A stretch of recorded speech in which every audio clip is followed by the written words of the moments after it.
The Amazing Revelation of Christ in My Channeling Session, Part 5. Who is the devil, where is hell, and who is a witch? Question: what are your thoughts about hell, heaven, and the devil? The kingdom is within you. Therefore, the manifestation of these states depends entirely on what is within a person. Thus, a person becomes or manifests hell as the result of how they live, and a person is raised to this heavenly state as the result of what is planted within and nurtured to mature and bear fruits. These places are indeed fruits from within. This is a state that cannot be escaped by fear, but it can only be escaped by raising one's mind. Mass consciousness expands concurrently. Whereas other dimensions and physical realities are the results of mass consciousness, then depending on the interpretation of the founders of a certain reality. These interpretations create probable realities and alternate realities. If in their minds there are these ideas of hell, these realities become subsets of the primary reality. As society thrives, these other realities open and merge with the primary reality for these people to experience it. They also tell others about their experiences. As a result, if the mass consciousness strongly believes in hell, hell becomes adjacent to their reality, where people can experience it and tell the story of how they experienced it. However, all this creation begins from within. A person is trapped in their own creation if this knowledge is not understood. Furthermore, you must understand that a witch, thief, or prostitute is not the result of an individual's wishes, but a consequence of mass consciousness. What is held within creates these types of characters in society. This is to say that a thief can only prosper where selfishness exists, and a witch can also prosper where people believe in them. As people hold firmly this kind of mentality, they reinforce this reality where these ideas will manifest by finding proper candidates for this. Didn't you know that words create, as do thoughts and emotions? This is because when these thoughts are generally embraced, they will find a way to manifest in one way or another. Faith is the core foundation of reality. Faith promotes intention. It is what motivates you to act. When someone strongly believes in something, everything else, including emotions, thoughts, and actions, will be based on that faith. This is to say, intended thoughts, emotions, and actions will be enveloped by this faith. Therefore, it takes some effort to break through this shell of beliefs. So, it is better to believe in goodness in people and nurture it in them, rather than focusing on their undesired qualities. This will suffocate bad habits and nurture good qualities. So, are you saying that hell or heaven does not exist if someone doesn't believe? Physical manifestation depends on the person who experiences it. So, if there is no awareness of suffering, would it matter if there was hell or heaven? Individual grief and suffering will fulfill this prophecy of hell or heaven if they believe in it.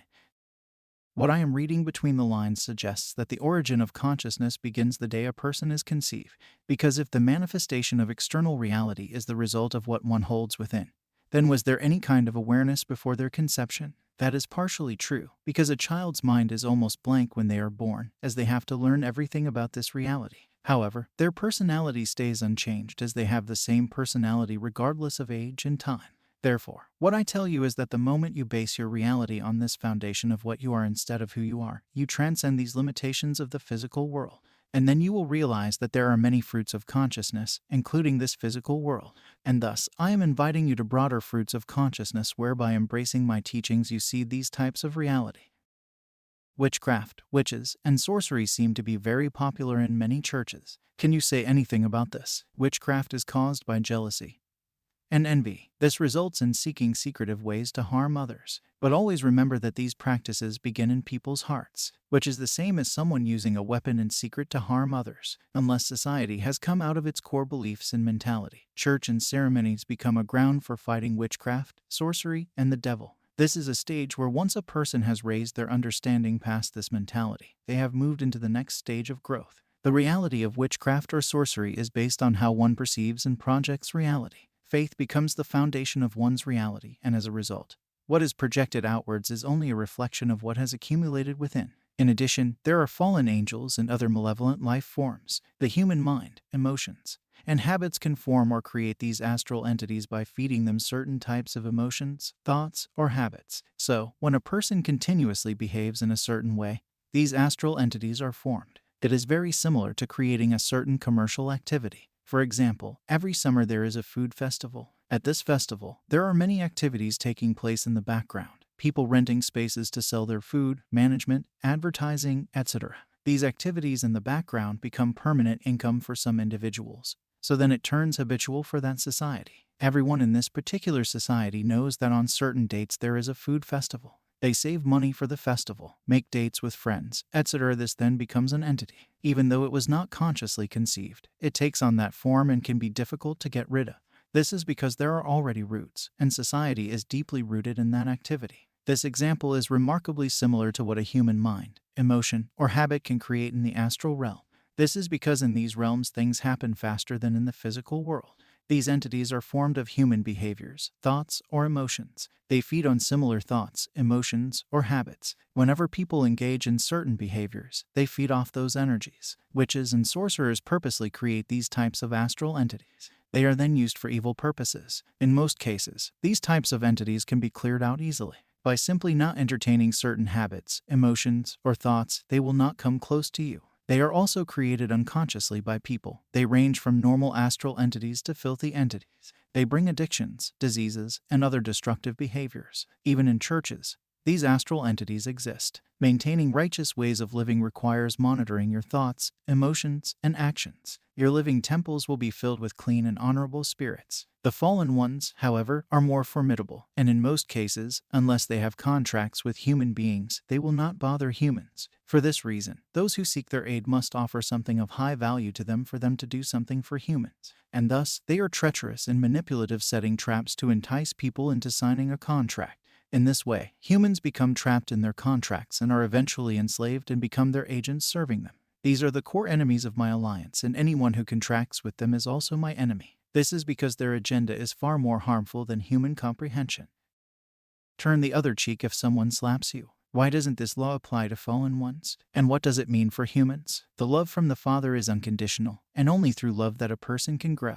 Human emotions and impulses make people do what they did not intend to do. As a result, they are slaves to their own needs of the flesh. This traps and enslaves them. In addition, most people live through fear, and it has been so long that they have accepted it as part of themselves. This is like being covered with mud, where the person's true face is unrecognizable. But when someone is loved, they will slowly shed out the thicker part of themselves to reveal who they are. Thus, when people react irrationally, they should be sympathized with because irrationality has taken over them.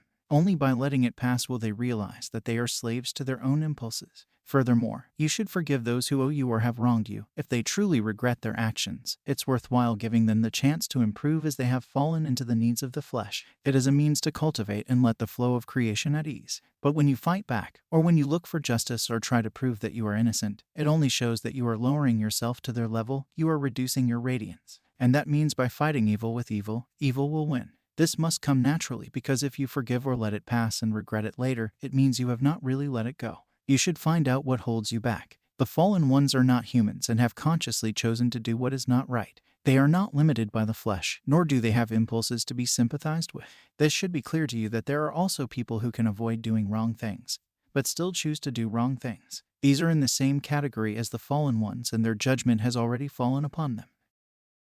Isn't God the creator of all, and all things are within God? And that these fallen ones are also part of God. The creator deals with creation, and the destroyer is the opposite of creation. My alliance is responsible for this kind of creation. When we speak about God and the creator, they are not the same. The government can be one, but corporations and rules of conduct are different. So, if one seeks to destroy or misuse creation, they are against creation's core values, in spite of the fact that these corporations are under the same government. There are also criminals and impostors who violate corporate rules and are banished for their actions. God provides space for creation for the creators. When the creators disagree with their own rules, they become enemies. As I said before, there are many alliances, and some are even larger than my alliance. However, what my alliance stands for is not the same as the fallen ones. The fallen ones have taken advantage of the human situation. Therefore, the definition of God here leans towards the context of the upholder or the cosmos. The cosmos is desolate without creation and creators. The concept of the Trinity is grounded in these three things: creation, God, and etheric energy. As a result of these three things, what you see exists: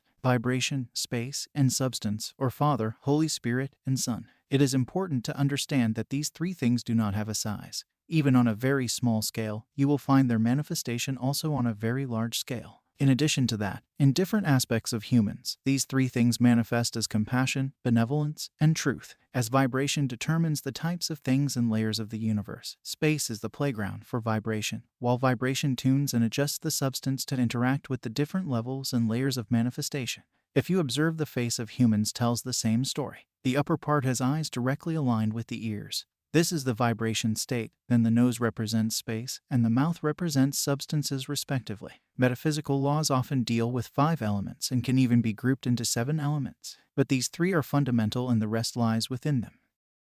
This life and this universe can contain both evil and good creatures, where you want to know that no matter how evil an entity is, the universe still provides them. You also want to know why the universe does not destroy them. To explain the reason for this, I have already mentioned that there are lots of alliances, and what you call God as the upholder of the universe provides for all because this one aspect of it is what it is, the upholder. But then there is the power of creation. This power of creation forms and fashions variety and diversity of life.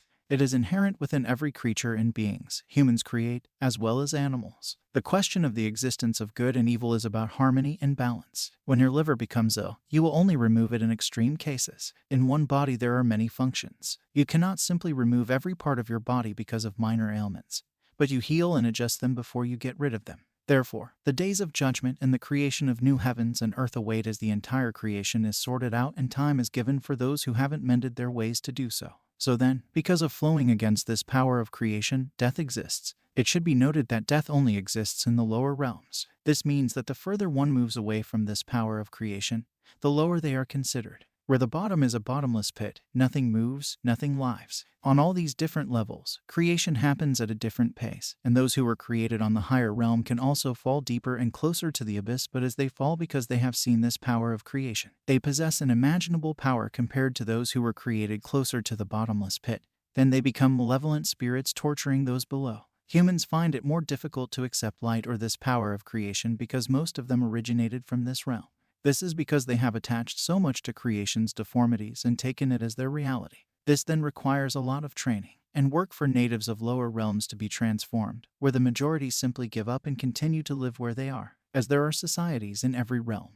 Those who choose to consciously violate creations are cast down, getting further away from the power of creation. You must also understand that these ideals of right and wrong become relative to different creations, and there are different sources of creation. I can tell you again that this idea of a single source is relative to you. The source resides within and not outside, and all power and creation originates within. In other words, the more one explores within themselves, the broader their outer life will be. If you accept the ideals of right and wrong, they will manifest for you. But when even evil is upon you, and you respond to it differently, then it is no longer evil, but more nourishment for your spiritual development.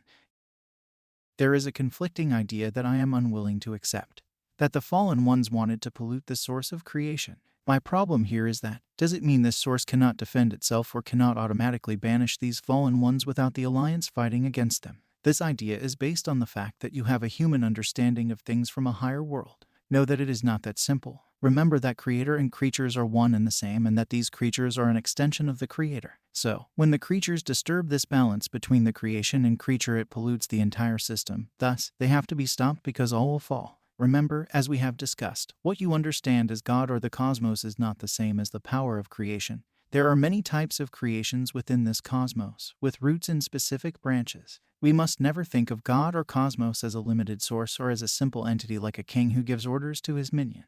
It is an upholder of creation. It is like the earth where there are different countries, and each country has its own rules and regulations. However, the earth does not interfere with these rules. The only higher rules are those that you violate, you die instantly. Thus then, the fallen one violates the rules of this creation. But because they are of this creation, they cannot exit it until they reach a certain transformation which depends on the power of creation that we have not given them access to.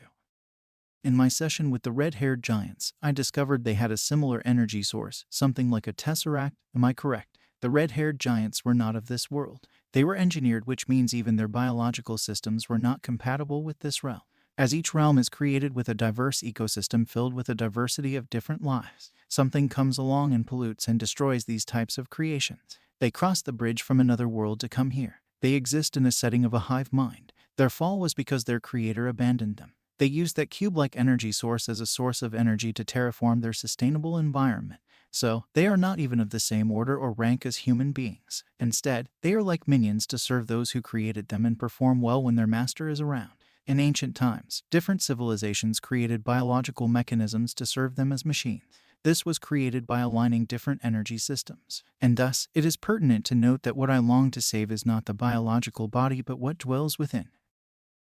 You talked about taking lives and the flow of creation. Does this imply that vegetarianism is the better way to be in harmony with creation as opposed to eating meat or flesh? Not necessarily, but it does accelerate and allow a person to be in harmony with the flow of creation.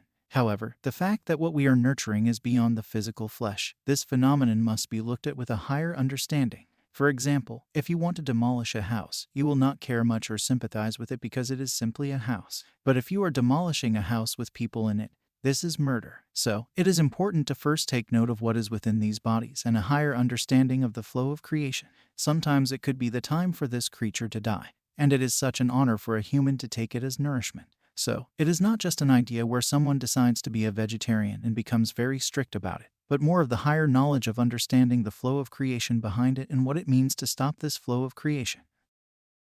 How about the New Age and other metaphysical studies? Are they evil practices? Anything that is constructive and restores harmony in creation is not sinister. The intention behind it accounts for its importance in these practices. So, when a person uses their knowledge to harm others in secrecy, this is evil. However, when someone uses similar knowledge to help those in need, this is not evil. This accounts for many other methods and applications. However, there are inharmonious ways of solving problems that solve a problem temporarily in shortcuts. This violates the rules and harmonies of creation. For example, taking another life to save another is not proper.